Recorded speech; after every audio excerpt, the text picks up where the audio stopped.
Hello students, show चेष्टा YouTube channel के 7वें अंक को लेकर मैं डॉक्टर जेपी शर्मा एक बार फिर आपसे मुखातिब हो रहा हूं।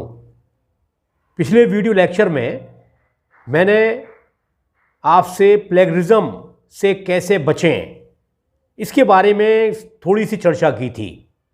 आज उसी चर्चा को इस वीडियो लेक्चर में मैं आगे बढ़ा रहा हूं और प्लेगरिज्म अर्थात साहित्यिक चोरी से कैसे एक शोधार्थी अपने को बचाए, शोध प्रबंध लिखते समय या शोध पत्र लिखते समय या शोध निबंध लिखते समय। इन सभी बिंदुओं पर मैं इस वीडियो लेक्चर में आपके साथ चर्चा करूंगा। वर्ष 2018 में यूजीसी ने अर्थात विश्वविद्यालय अनुदान आयोग नई दिल्ली ने भारत सरकार के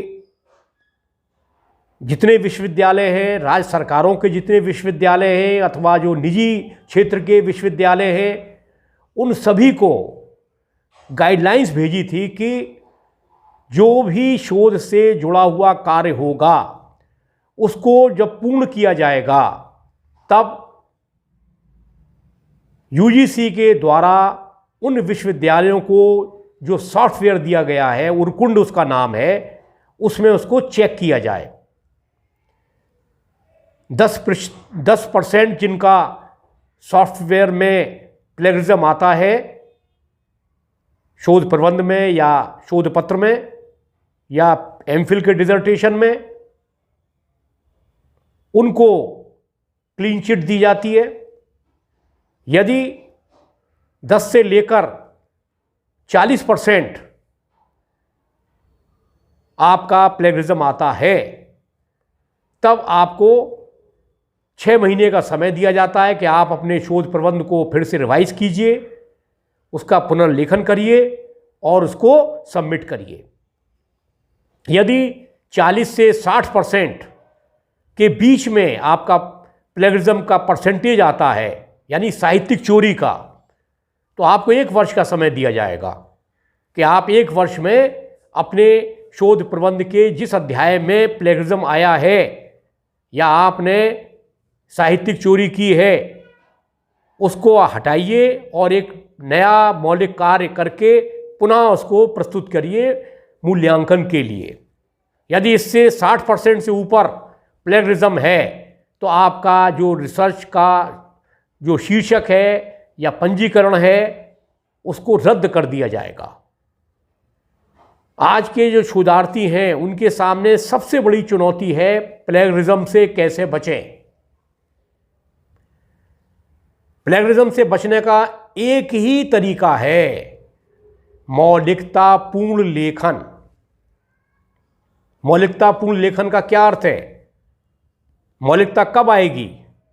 जब आपने lot of reading, lot of hearing and then lot of writing. जो विषय आपके शोध प्रबंध या शोध पत्र का है उससे संबंधित आपने व्यापक अध्ययन किया हो, फिर जब आप अपने चैप्टराइजेशन लिखते हैं, यानी जो अध्याय आपके हैं शोध प्रबंध के या शोध पत्र में जो लेखन कर रहे हैं, जो भाषा आप लिख रहे हैं, जो तथ्य दे रहे हैं, जो शैली या आंकड़े निष्कर्ष दे रहे हैं, उन सभी में मौलिकता अत्यंत आवश्यक है। 10% तक तो आपको छूट है, लेकिन 10% के बाद जैसे ही 11% आएगा तब आपके लिए रेड सिग्नल होगा। 2 बार आपको चांस मिलेगा। यदि किसी का 11% है, 12% है, यानी किसी का 40% तक है, 2 बार के बाद फिर आपको 1 वर्ष, जैसे मैंने अभी आपको इस संबंध में जो यूजीसी का जो सर्कुलर है उसके बारे में मैंने आपको बताया। अब शोध प्रबंध में मौलिकता कैसे लाई जाए, ये मैं कोई जनरल कमेंट नहीं कर रहा हूँ, क्योंकि शोध के जो मानक हैं उनको हम स्ट्रिक्टली फॉलो करें। मानक का अर्थ है कि जो विषय का चयन हम करें उसकी गहन छानबीन करने के बाद ही हम रजिस्ट्रेशन यानी आरडीसी के लिए प्रस्तुत करें अपनी सिनॉप्सिस को, कि आने वाले समय में हमें उस चुनौती का सामना न करना पड़े, साहित्यिक चोरी में हम न पकड़े जाएं, पहली बात। दूसरा जो मुद्दा है वो ये है कि जब आप अपना शोध प्रबंध लेखन प्रारंभ करें, उससे पूर्व आपके पास विषय से संबंधित व्यापक सामग्री का संकलन होना अत्यंत आवश्यक है। उस सामग्री के आधार पे आप अपनी लैंग्वेज में, अपनी भाषा में अपने तथ्यों को रखेंगे। किसी और की भाषा या तथ्य या शैली या उसके निष्कर्ष को कभी भी अपने शोध प्रबंध या शोध पत्र में प्रयोग में न लाएं। यदि ऐसा लाएंगे तो आपके लिए डिजास्ट्रस यानी बहुत बहुत पीड़ादायक, कष्टदायक स्थिति बन जाएगी और आपका शोध कार्य पूर्ण रूप से संकट में आ जाएगा। हमारे छोटे कस्बों के, नगरों के, शहरों के जो शोधार्थी शोध करने आते हैं, बहुत कम ऐसे विश्वविद्यालय हैं जहां इन सारे तकनीकी पक्षों का पूर्ण ज्ञान कोर्स वर्क में दिया जाता है। 6 महीने का जो कोर्स वर्क होता है प्री पीएचडी का। फिर जब हम शोध पत्र का लेखन प्रारंभ करते हैं, उसमें किसी प्रकार की कोई हड़बड़ नहीं होनी चाहिए।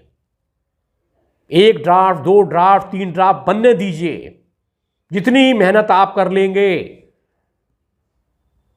उतना अच्छा मौलिक काम आपका सामने निकल के आएगा, पहली बात।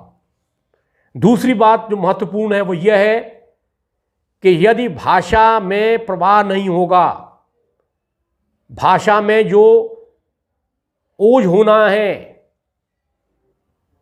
शैलीगत विशेषताएं और संप्रेषण यानी कम्युनिकेशन स्किल जितनी इफेक्टिव होगी, उतना ही अच्छा आपका काम होगा। और प्लेगरिज्म से बचने का एक ही तरीका है, वो यही जो मैंने अभी आपसे शेयर किया है कि भाषागत, शैलीगत और जो तथ्य आपने दिए हैं उनको कहीं से भी आपने कॉपी पेस्ट नहीं किया है। प्लेगरिज्म यानी साहित्यिक चोरी को रोकने के लिए विवश होकर विश्वविद्यालय अनुदान आयोग यानी यूजीसी के द्वारा ये प्लेगरिज्म सॉफ्टवेयर सभी यूनिवर्सिटियों को दिया गया है।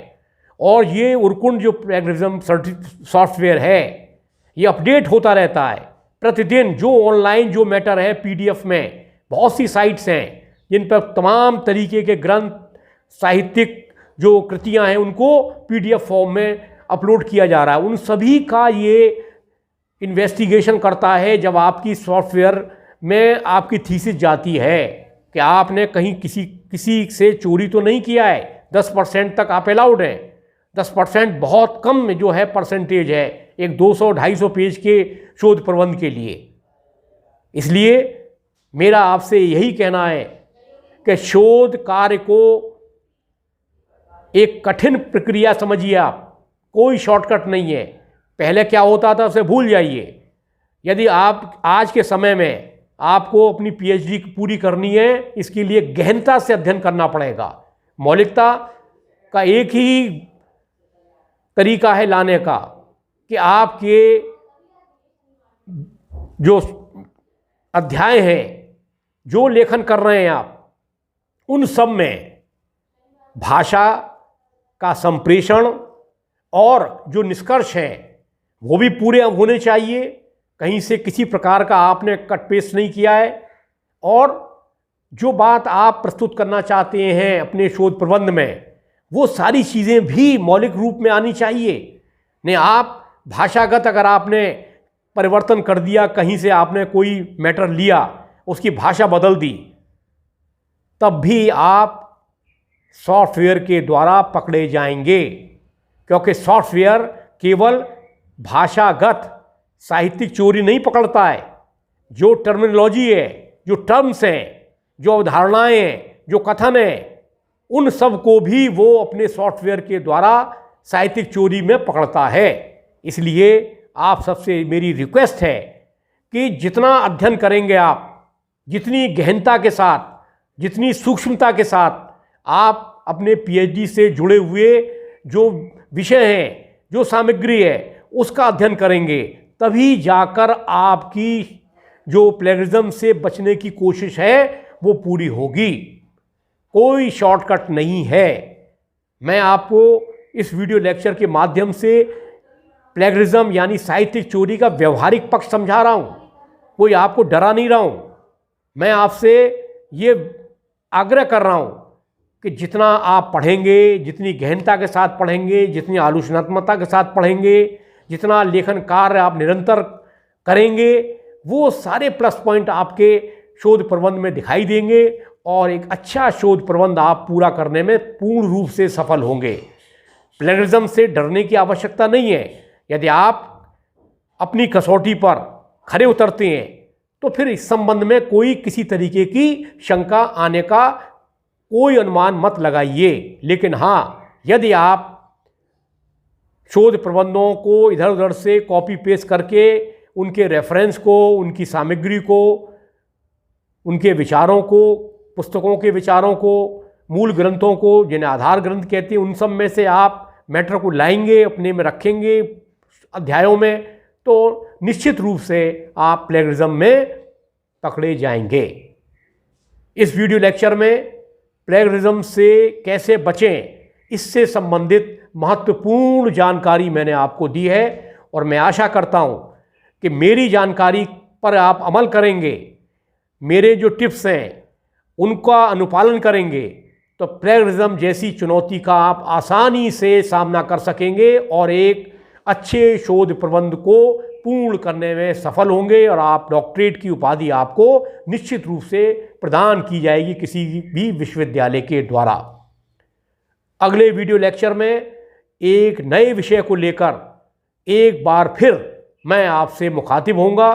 तब तक के लिए बहुत बहुत धन्यवाद।